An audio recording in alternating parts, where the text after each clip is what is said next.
नमस्कार मित्रों, आज हम पढ़ने वाले हैं कक्षा 9वीं विषय गणित के प्रश्नावली 1.2 में। इसके कुछ प्रश्न इस प्रकार से करेंगे। इसका अपन ले रहे हैं शुरुआत में दो सा प्रश्न, दो इस प्रकार से है। क्या सभी धनात्मक पूर्णांक का आप जानते हैं, उसमें धनात्मक पूर्णांक लेना है, उनके सभी का वर्गमूल, उन सभी का वर्गमूल निकालने के बाद में तो अपरिमेय संख्या होती है।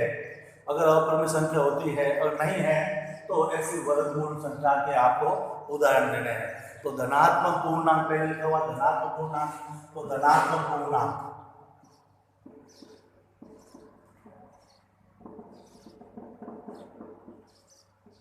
धनात्मक पूर्णांक से अपन ले सकते हैं 1, 2, 3, 4, 5 ये सारी संख्याएं धनात्मक पूर्णांक है। फिर लिखा इसका धनात्मक पूर्णांक का वर्गमूल, सभी संख्याओं का वर्गमूल करते हैं। तो वर्गमूल किया तो √1, √2, √3, √4, √5, √6, √7, √8, √9 इस प्रकार की सारी संख्या है। अभी कहता है कि सारी अपरिमेय संख्या है, तो अपन विचार करते हैं चूंकि √2,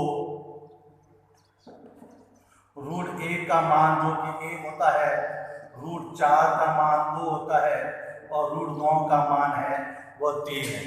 इस प्रकार से √1 का मान 1, इसका वर्गमूल हो गया, √4 का वर्गमूल 2 और √9 का वर्गमूल 3। इस प्रकार से इसका, और ये 1 और 3 तीनों संख्या है वह अपरिमेय संख्या है, अपरिमेय संख्या नहीं है। तो यहाँ लिखा हुआ धनात्मक पूर्णांक संख्या के सभी वर्गमूल है वह अपरिमेय संख्या होती है, तो नहीं, असत्य है, नहीं, असत्य है। सभी धनात्मक पूर्णांक का वर्गमूल है वह अपरिमेय संख्या नहीं होता है। जैसे √1 का मान 1 है, √4 का मान 2 है और √9 का मान 3 है। इस प्रकार से सभी रूट की संख्या है वह अपरिमेय संख्या नहीं है, इसलिए नहीं, असत्य। आगे बढ़ते हैं। इसका दूसरा प्रश्न दिया हुआ है, दिखाइए कि संख्या रेखा पर आपको √5 जो है संख्या रेखा पर उसका मान दर्शाना है। किसी संख्या रेखा पर √5 कहाँ पर आया हुआ है, जैसे अपन प्राकृत संख्या है, पूर्ण संख्या है, पूर्णांक संख्या है, इस प्रकार सारी संख्याओं के मान अपन संख्या रेखा पर दर्शाया था। अब अपरिमेय संख्या में √5 का मान कहाँ पर आएगा उसको अपन दर्शाएंगे।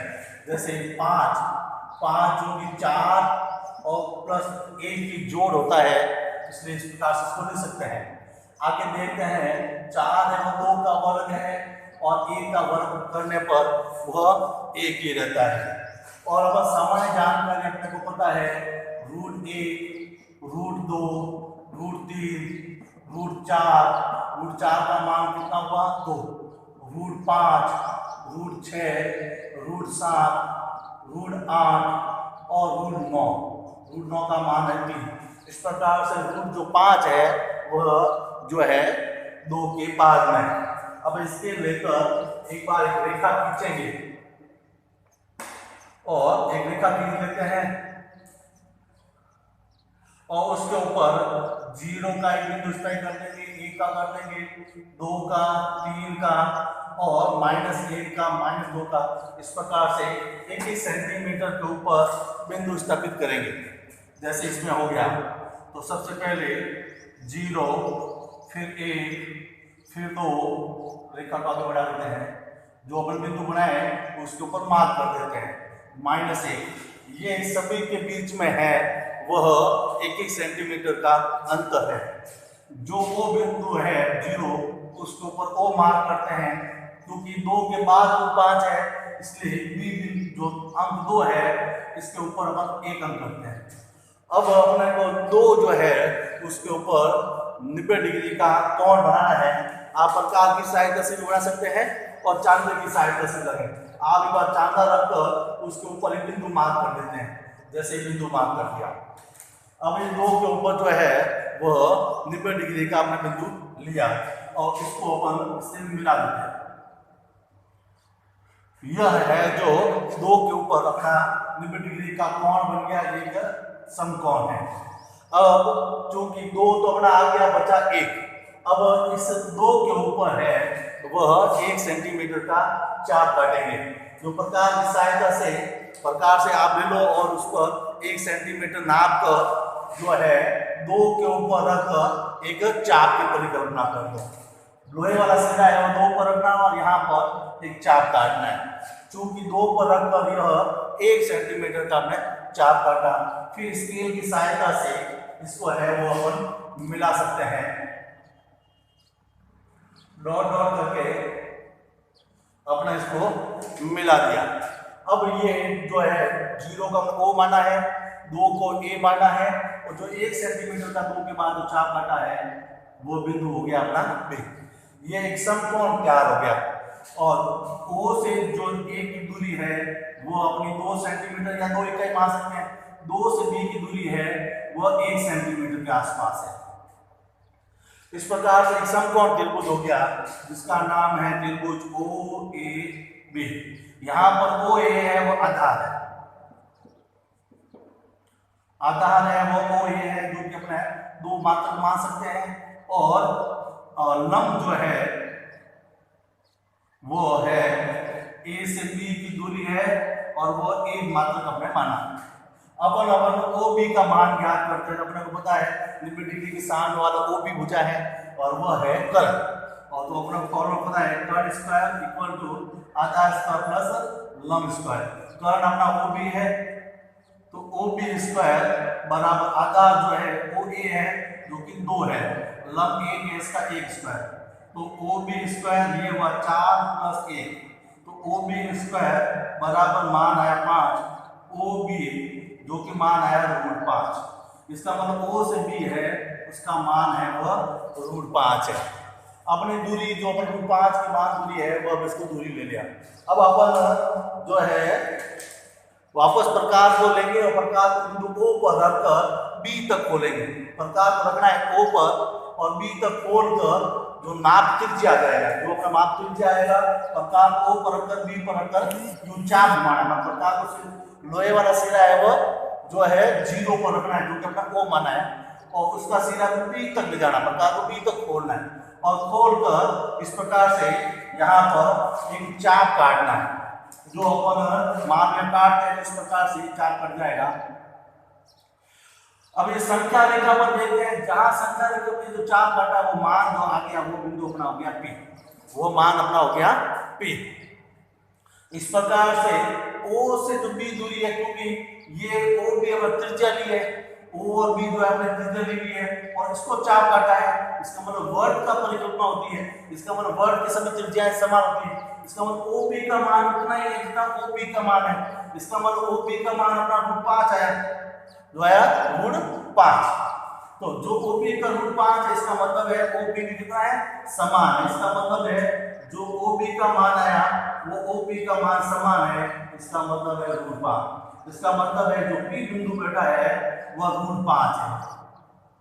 इस प्रकार से अपन √2, √3, √5, √7 सबका मान इसके अंदर निकाल जाता है। आगे वाले प्रश्नावली में जो है अपन √5 का मान भी निकालेंगे। अगला नेक्स्ट प्रश्न लेते हैं दशमलव प्रसार। ये जो प्रश्न है वह प्रश्नावली 1.3 का है, और अपना 1.2 के 2 प्रश्न किए, दूसरा और तीसरा। नेक्स्ट प्रश्न लिया है वह तीसरा प्रश्न है 1.3 का, जो पहला प्रश्न है उसमें लिखा हुआ दशमलव प्रसार करना है, मतलब आपको भिन्न का दशमलव प्रसार करना है और उसमें दशमलव प्रसार किस प्रकार का है वो लेना है।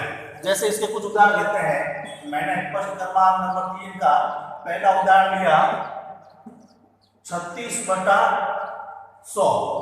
100 का भाग 36 में देंगे तो लग गया दशमलव और 3 6। इसका मतलब इसका मान आया 0.36। 0.36 क्योंकि आगे डॉट डॉट लेंगे, इसका मतलब ये शाम का मतलब है, इसका मतलब है इसका प्रसार है वो शाम का मतलब है। अगला प्रश्न लेते हैं दूसरा इसी का ही 1/11। 1/11 में 1 में भाग देंगे, क्योंकि भाग जाता नहीं तो दशमलव लगेगा, तो हो गए 10। 10 में जो है भाग जाता नहीं है तो आगे लग गया शून्य लगने के बाद में 100 हो गया, 100 में है 9। इस प्रकार से भाग आगे देते जाएंगे तो 0 9 0 9 आता रहेगा। इसका मतलब है भाग अशांत है, अशांत है, इसका मतलब यह अशांत आवृत्ति है।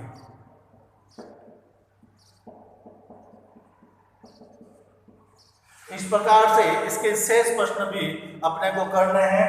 जैसे 4 से 1/2 30 अवधान लेते हैं,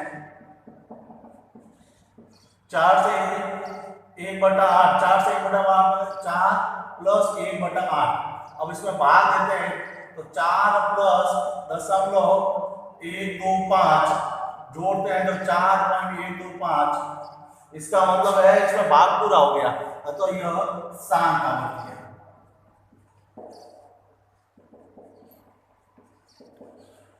इस प्रकार से इसके शेष प्रश्न अपन करेंगे। तो अपन इसके संबंध में कुछ प्रश्न इस प्रकार से लेते हैं। प्रश्नावली 1.2 के भी गृह कार्य में लिए हैं और प्रश्नावली 1.3 में भी कुछ प्रश्न गृह कार्य में लिए हैं। जैसे प्रश्नावली 1.2 का जो है प्रश्न क्रमांक 1 है, सत्य असत्य देना है और अगर असत्य है तो इसका कारण देना है। जैसे इसमें पहला प्रश्न लिया हुआ है, प्रत्येक अपरिमेय संख्या एक वास्तविक संख्या होती है। प्रत्येक अपरिमेय संख्या, तो अपन जानते हैं वास्तविक संख्या परिमेय और अपरिमेय दोनों से मिलकर बनती है। तो अपरिमेय संख्या अगर वास्तविक संख्या है तो सत्य है। इस प्रकार से आप इसको उत्तर देना है।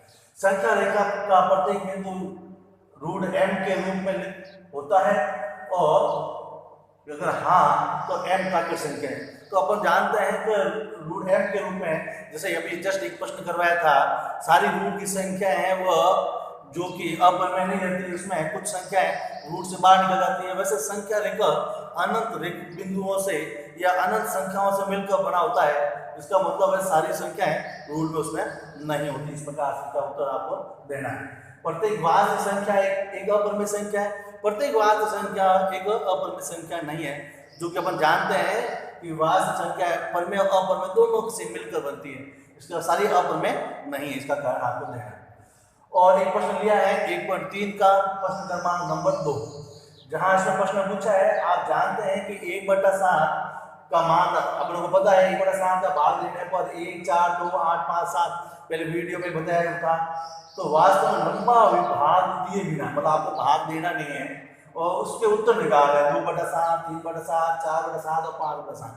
क्योंकि 2/7 अपन क्या ले सकते हैं, 2/7 को ले सकते हैं 2 गुणा 1/7 और 1/7 का मान ऊपर दिया हुआ है। इसका मतलब अपने को खाली 2 का गुणा करना है। इस प्रकार से 2/7 2 गुणा 1/7, इस प्रकार 3/7 को 3 गुणा 1/7। इस प्रकार से इसके शेष प्रश्न आपको करने हैं। धन्यवाद।